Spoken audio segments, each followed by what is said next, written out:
안녕하십니까. 골방 라이브를 시작합니다. 오늘은 문맥 해설을 중단하고 팬데믹에 관한 말씀을 드리고자 합니다. 먼저 오늘 주제는 팬데믹의 역사와 코로나 팬데믹에 관해서 살펴보고자 합니다. 오늘날의 삶은 과거에 비해 훨씬 안전합니다. 18세기 중반 전까지 인간이 살아갔던 환경은 상상하지도 못할 만큼 인류 생존에 치명적이었습니다. 현대인과 이전의 모든 인간 세대를 구분짓는 단 하나의 요소는 죽음의 위협이 줄어들었다는 점입니다. 특히 질병 때문에 때이른 죽음을 맞이하는 일이 급격히 감소했습니다.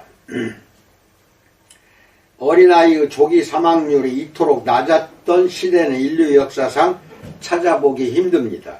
그런데 이 사실 때문에 우리가 특별해진다고요?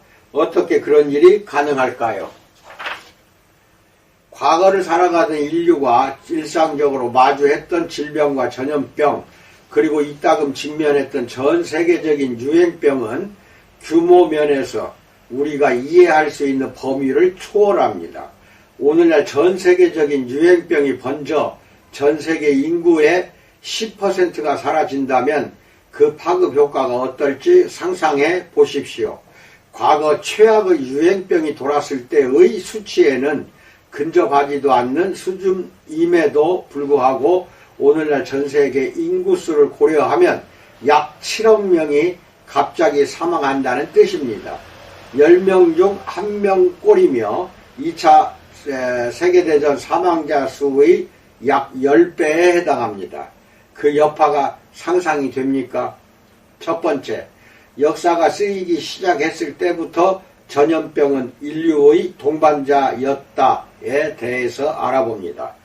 하지만 새로운 역병이 창궐할지도 모른다는 가정만으로는 우리 조상들의 경험을 충분히 이해할 수 없습니다. 현재 우리는 대체로 질병에 관한 기초 지식을 가지고 있지만 과거에 그들은 그렇지 못했기 때문입니다. 우리는 이 사실이 얼마나 중요한지 과소평가하기 쉽습니다. 하지만 거의 전 인류 역사를 통틀어 인간이 질병이나 세균을 제대로 이해한 경우는 매우 드물기 때문에 우리는 몸이 아플 때마다 다른 온갖 원인을 탓하곤 했습니다. 병의 원인을 제대로 이해하지 못해 가중된 질병으로 인한 피해가 여러 시대에 걸쳐 사람과 사회에 심각한 영향을 끼친 것은 분명합니다.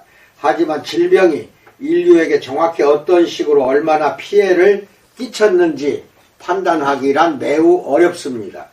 앞서 언급한 사망률이 일반적이라 받아들여지던 시대의 사람들은 우리보다 감정적 내성이 강했을 수 있습니다. 하지만 이것은 결국 강인함 같은 요소와 마찬가지로 측량하기 힘든 회색지대에 속합니다. 질병은 꾸준한 인류의 동반자였습니다. 역사가 쓰이기 시작했을 때부터 유행병과 전염병에 관한 기록 역시 함께 나타났습니다. 고대 기록을 보고 정확히 어떤 질병에 대한 설명인지 판단하기란 쉽지 않지만 일부는 그 정체가 규명되기도 했습니다.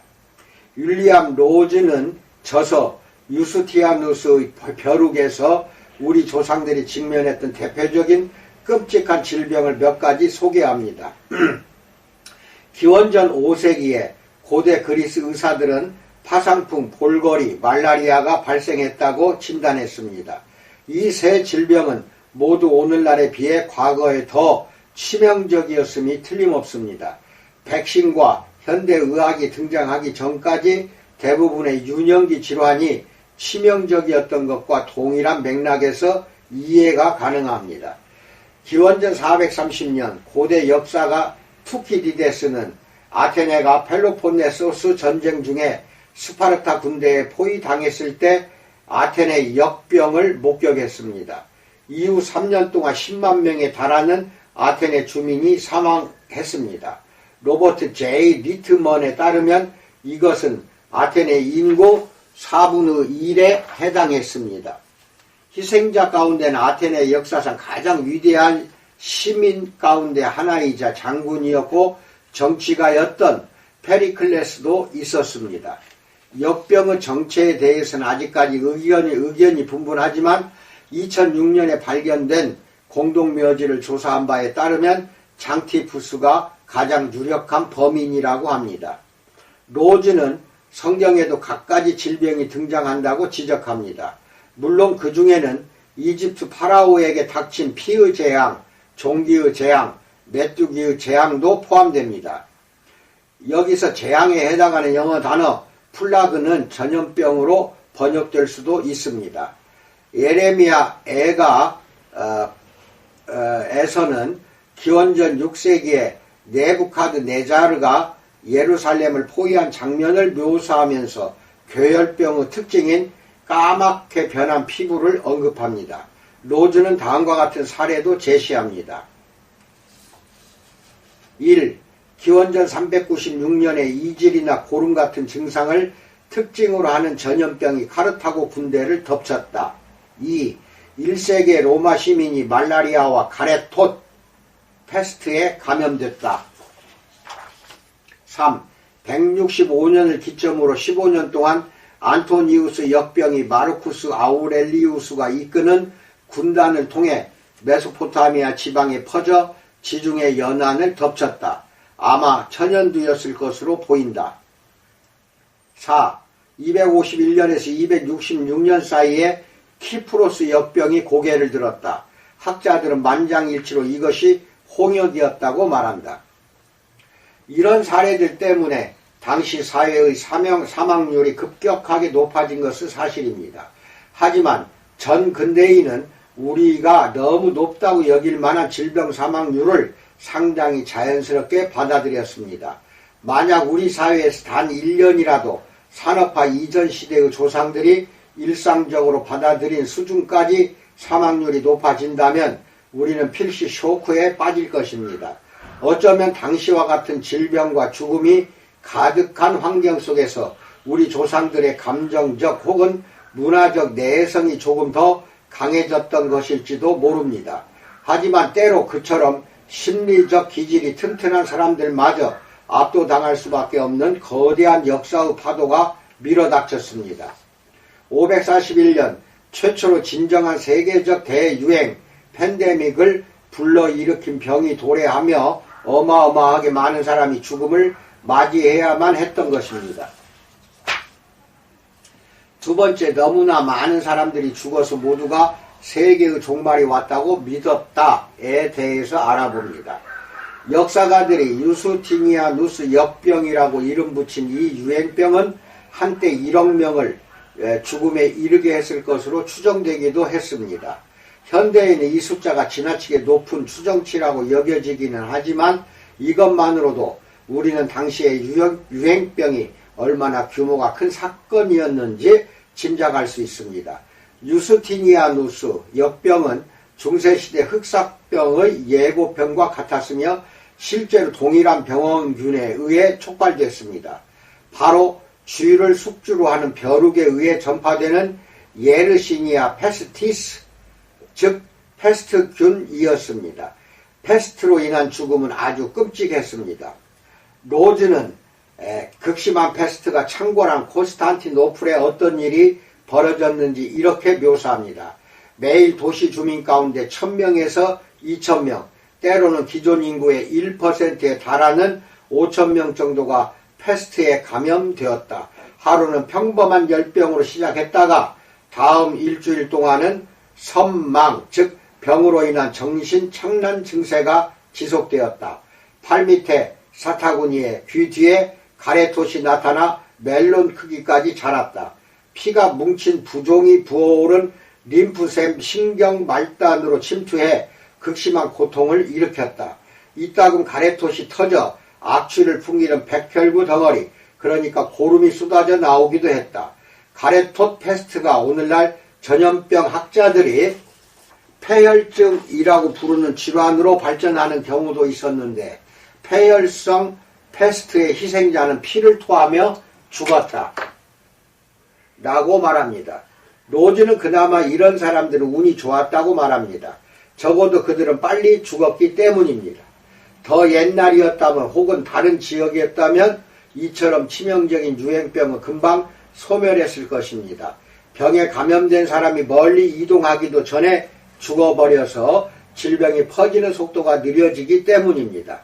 하지만 541년에 닥친 전 세계적인 유행병은 이집트의 거대한 항구도시 알렉산드리아에서 출발하는 배에 올라타고 말았습니다. 역병은 선원을 모두 쓸어버리기 전에 새로운 항구에 도착하는데 성공했습니다. 설령 배가 항구에 도착하기 전에 선원이 모두 죽었다 해도 사실상 유령선이 된 선박을 통해 전염은 계속됐을 것입니다. 유스티니아누스 역병은 멀리 그리고 널리 퍼졌습니다. 하지만 역병의 영향을 받은 지역 가운데 구체적인 전염 양상이 기록으로 남아있는 경우는 드뭅니다. 콘스탄티노플은 기록이 남아있는 지역 중 하나입니다. 세계 재앙위험의 공동 편집자 닉 보스트롬과 밀란 치르코비치에 따르면 거대한 중심 도시였던 콘스탄티노플의 시민 40%가 이 병으로 죽음을 맞이했다고 합니다. 로즈는 만약 범위를 더 넓힌다면 단 1년여 만에 당시 서방세계 기준으로 전체 인구 절반에 해당하는 2,500만 명 이상이 죽었을 것이라고 지적합니다. 역병은 이후 2세기 이상 유럽을 괴롭혔고 750년경이 되어서야 겨우 잠잠해지는 듯 했습니다. 유스티니아누스 역병은 1340년대에 흑사병이라는 새로운 이름으로 다시 등장했습니다. 이 끔찍한 질병은 역사의 한 페이지에 불쑥 모습을 드러냈다 사라진 지 800년 만에 다시 서방세계를 찾았습니다. 흑사병이 그보다 10년 정도 전에 아시아에서 시작되었을 가능성도 있는데 당시 중국 도시들이 대부분 황폐해졌고 몇몇 지역에서는 사망률이 거의 90%에 이르렀다는 기록이 있습니다. 인류 역사상 이 정도 규모의 역병은 처음이었습니다. 유스티니아누스 역병마저 미미해 보일 정도였습니다. 흑사병이 그처럼 많은 사상자를 낸 이유 가운데 하나는 인구가 임계치에 도달했기 때문일 수 있습니다. 게다가 더욱 효과적인 운송수단이 발달하여 사회 간 상호작용이 이전 어느 때보다 활발해졌습니다. 이런 요인들은 흑사병의 전파력은 물론 지속성에도 영향을 미쳤습니다. 지속성은 전염병이 얼마나 많은 사상자를 낼 수 있는지 결정하는 핵심 요소입니다. 질병이 마을 하나를 완전히 덮쳐서 모든 주민을 죽음에 이르게 하면 보통 그 질병도 함께 박멸되기 마련입니다. 하지만 지구의 인구수가 워낙 크게 늘어난 데다 많은 사람들이 이곳저곳을 자유롭게 돌아다니는 상황이었기 때문에 흑사병은 계속 재발했고 그 피해도 더욱 커졌습니다. 흑사병을 보고한 초기 기록들에는 동쪽에서 출발해 서쪽 항구의 모습을 드러낸 선박들을 묘사하는 대목이 있습니다. 선박에 탄 선원들은 알 수 없는 역병으로 모두 죽었거나 죽어가고 있었습니다. 아직 생존해 있던 선원들은 선박에서 화물을 내려 마을을 방문했을 것이고 아무것도 모르는 사람들은 부두에서 혹은 마을에서 그들과 접촉했을 것입니다. 역병은 아주 빠른 속도로 퍼져나갔습니다. 얼마 지나지 않아 유럽은 중국과 비슷한 수준의 사망률을 기록했습니다. 마을이란 마을은 모두 지도에서 사라질 기세였습니다. 실제로 지금도 항공사진으로 흑사병이 닥치기 전에 사람들이 정착했던 것으로 추측되는 지역들의 윤곽을 확인할 수 있습니다. 대도시에서는 매일 시체를 수백 구씩 실어 날랐고 귀족과 부자들은 정체 모를 역병을 피할 수 있기를 기원하며 시골로 도망쳤습니다. 현재 남아있는 기록은 당시의 절망적인 상황을 이렇게 묘사합니다. 거대한 구덩이를 여러 개 파서 수많은 시체를 빼곡히 쌓았다. 사람들이 밤낮으로 수백 명씩 죽어나갔다. 구덩이가 가득 차면 곧바로 새로운 구덩이를 새로 팠다. 나 뚱보라고도 불리는 아뇰료 디 투라는 내 손으로 나의 5 아이를 묻었다. 시체를 묻은 다음 흙을 너무 얇게 덮은 바람에 개들이 시체를 끌어내 도시 곳곳에서 개걸스럽게 먹어치우기도 했다. 누가 죽더라도 슬피 우는 사람이 없었다. 모두가 죽음을 기다리고 있었기 때문이다. 너무나 많은 사람들이 죽어서 모두가 세계의 종말이 왔다고 믿었다라고 묘사합니다. 당시 흑사병 피해자들은 자신들이 생체의학적인 전염병을 상대하고 있다는 사실을 이해할 수 없었습니다. 사실 아득한 옛날부터 사람들은 전염병이 신의 분노이거나 정의구현을 위한 것이라고 여겼습니다. 흑사병에 대해서도 당시 사람들은 신의 의지가 표출된 것이라거나 지상에 악마가 존재한다는 증거라고 받아들였습니다. 바버라 터크먼의 희미한 거울에서는 14세기 유럽인이 흑사병의 여파에 어떻게 대처했는지를 연대기적으로 서술합니다. 터크먼은 사실상 미래 시대에게 남기는 메시지로 읽히는 아일랜드 킬케니의 수도사 존 클린의 말을 인용합니다. 온 세계가 사탄의 수중에 놓여 있음을 감지한 클린은 이렇게 말합니다. 이 작업을 계속할 수 있도록 양피지를 남긴다. 혹시 누군가 살아남는다면, 아담의 후손이 역병을 극복한다면 내가 시작한 일을 계속 이어나갈 수 있도록 말이다 라고 남겼습니다. 클린이 남긴 메모의 마지막 문장이 다른 사람의 손에 의해 채워진 것으로 보아 그 역시 흑사병으로 사망한 것으로 보입니다. 세 번째, 전염병이 창조해낸 고요한 비극에 대해서 알아봅니다. 인간이 느끼는 고통의 여파를 우리 눈으로 직접 보았을 때 그것은 언제까지고 가슴에 사무칩니다. 우리의 친구 뚱보 아놀로는 이렇게 기록했습니다. 아버지는 자식을 버렸고 아내는 남편을 버렸으며 형제가 다른 형제를 버렸다. 이 질병이 서로 숨을 통해 그리고 눈을 통해 전염되는 듯 했기 때문이다. 그렇게 그들은 죽어갔다. 돈이나 우정이 시체 묻을 사람을 찾아주지는 않았다.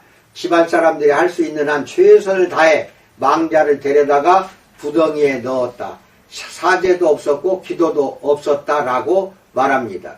이 이야기의 핵심은 유행병이 인간 사회의 유대 자체를 무너뜨렸다는 것입니다. 충분히 발전한 사회가 그처럼 빠르게 세균 지옥으로 몰락한 사례가 언제 또 있었단 말인가요? 부모가 자녀를 유기하는 상황으로는 부족했는지 흑사병을 향한 두려움은 사회를 지탱하던 다른 요소들까지 무너뜨렸습니다. 이웃에게서 우정과 지원을 바라는 자연스러운 인간의 본능에 합선이 일어났습니다. 모두를 죽음으로 몰아넣고 있는 것이 무엇이든 아무도 그것에 걸리고 싶지 않았기 때문입니다. 이른바 연결된 세계를 살아가는 오늘날에 비해 사람들이 함께 모이는 것이 훨씬 더 중요했던 시대에 사람들은 서로에게서 거리를 두기 시작했습니다. 결과적으로 흑사병은 고요한 비극을 창조했습니다. 사람들이 사실상 혼자서 고통을 감내해야 했던 것입니다. 중세 유럽에서 세계 질서에 관한 전체적인 개념을 만들었던 종교 역시 심한 피해를 입었습니다. 장작처럼 쌓여가는 시체 더미에 합류하게 되지는 않을까 하는 두려움은 중세시대의 사회 안전망을, 즉 비극과 상실은 물론 말 그대로 불가항력에 대응하기 위해 고안된 시스템을 무참히 파괴했습니다. 다시 말해 성직자들 마저 무너졌습니다. 교회는 중세시대 사회를 떠받치는 핵심 기둥 중 하나였으며 성직자도 매우 중요한 역할을 맡고 있었습니다. 단순히 종교적인 역할만을 수행하는 성직자는 일부에 지나지 않았습니다. 그들은 의사이자 법률가이자 공증인이었습니다. 사회에서 관리자 직분을 맡았으며 중세사회 계층 구조에서 중간층을 온전히 차지하고 있었습니다. 물론 종교적인 역할도 빼놓을 수 없습니다. 결혼식을 주재했을 뿐만 아니라 특히 전염병이 유행하는 중에는 병자 성사를 올리기도 했습니다. 하지만 성직자 역시 인간에 불과했습니다. 흑사병이 기승을 부리자 교황은 집단 사면을 실시할 수밖에 없었으며 시민들끼리 병자 성사를 행하도록 허락했습니다. 사실상 사형 선고나 다름없는 업무를 위해 위험을 감내하려는 사제가 충분하지 않았기 때문입니다. 결국 성직자 계층 역시 다른 이들과 마찬가지로 높은 사망률을 기록하게 되었으며 그들의 죽음은 예상치 못한 결과를 낳았습니다.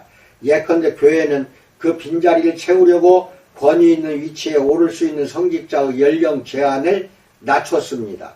결과적으로 이전에 훨씬 나이가 많고 위험 있는 인물이 맡았던 직위를 아주 어리고 준비가 거의 되지 않은 사람들이 맡게 되었습니다. 흑사병이 돌기 전에는 성직자들이 자신의 삶을 온전히 교회에 바쳤습니다. 하지만 그들을 대신해 자리에 오른 사람들은 그리 헌신적일 필요도 없었고 충분히 교육받지도 않았습니다. 특히 사람들이 평생의 헌신이나 뛰어난 자질 덕분이 아니라 동거래를 통해 교회의 높은 자리를 차지하면서 부정부패가 교회로 스며들기 시작했습니다. 권력 남용, 월권, 자질 부족 등으로 때가 묻은 성직자의 평판은 약 2세기 만에 곤두박질 쳤습니다. 불만이 쌓이면서 1517년에 독일 신학자 마르틴 루터가 비텐베르크성 교회문에 불평사항을 게시한 일은 유명합니다. 이는 카톨릭 교회와 결별한 프로테스탄트 교회의 시발점을 상징하는 사건이었습니다. 어마어마한 사망자가 나온 결과 사회는 극심하게 침체되었으며 사람들의 머릿속에는 어두운 생각만이 가득 찼습니다. 이웃이나 사랑하는 사람이 죽어가는 모습을 수없이 지켜본 생존자들은 삶이 오래 지속되리라는 확신을 잃었습니다. 이런 태도는 예술에도 반영되었습니다. 당시 많은 예술작품들은 트라우마에 빠진 사람들의 정신을 들여다보는 참과 같은 역할을 했습니다. 일단 해골 같은 것들로 죽음을 물리적으로 표현하려는 풍조가 여기저기에 나타나기 시작했습니다. 사망률이 급격히 높아지자 사람들은 자신을 지켜줄 것 같은 성유물이나 기도에 의지했습니다. 하지만 그렇게 노력했는데도 사랑하는 사람을 잃자 자신의 믿음 체계에 대한 확신이 흔들렸습니다. 흑사병이 서방세계를 강타하고 나서 한 세대 후에는 끔찍한 회의주의가 사회에 스며들었습니다. 당시 서방세계 인구의 절반에 달하는 7,500만 명이 시체로 실려나가는 것을 목격한 사람 중 일부는 무모하게도 엉터리 치료법이나 신비주의에 빠져들었습니다. 아니면 오늘만은 산다는 태도를 취하기도 했습니다. 더 이상 잃을 게 없다고 판단한 사람들은 난교, 강간, 강도, 살인 등을 저질렀습니다. 15세기 잉글랜드에서는 전체 인구 중 4분의 1이 결혼을 하지 않았습니다. 당시 사회적 분위기에서는 굉장한 수치였습니다. 한편 이 끔찍한 상황을 책임질 누군가를 찾으려는 움직임도 나타났습니다. 중세 유럽에서 그 희생양은 유대인이었습니다. 이 시기 유대인에게 닥친 일들은 가히 끔찍하기가 홀로코스트에 버금갔습니다. 당시 유럽인은 마을 우물에 독을 풀어 사람들을 병들게 함으로써 기독교 세계를 장악하려 했다는 혐의로 유대인을 고발했습니다. 흑사병 피해자들도 질병을 퍼뜨리는 주범이라는 이유로 비난받았습니다. 마법이나 주술을 행한다고 의심받는 사람들 역시 비난의 표적이 됐습니다. 14세기 흑사병이 시작될 무렵 잉글랜드 인구는 약 600만 명이었습니다. 이는 많은 전문가들이 당시 잉글랜드에서 최대로 수용할 수 있는 인구수에 해당한다고 생각하는 수치입니다. 흑사병이 창궐한 후 단 몇 년 만에 잉글랜드 인구는 200만 명으로 줄어들었습니다. 인구가 다시 예전 수준으로 회복되기까지는 300년 이상이 필요했습니다. 흑사병, 거대한 역병, 거대한 죽음 등 다양한 이름으로 불린 이 역병은 몇 년을 주기로 다시 돌아오곤 했습니다. 마치 지난번에 놓치고 지나간 목숨을 다시 거두러 오는 것만 같았습니다. 사람들이 최악을 가정하고 대비하는 것이 당연했기 때문에 사회가 온전히 회복하기가 어려웠습니다. 당시 사망자가 총 몇 명이었는지는 정확히 알 수 없습니다. 7,500만 명 정도로 추정되지만 벽지 농가, 마을, 도시에서 나온 셀 수 없이 많은 사망자가 여기에 포함되지 않았을 수 있습니다. 당시 서유럽의 총 인구가 1억 5천만 명이 약간 넘었다고 합니다. 따라서 7,500만 명이라고 하면 서유럽 전체 인구의 약 절반이 쓸려 나갔다는 뜻입니다. 질병의 여파는 상당했습니다.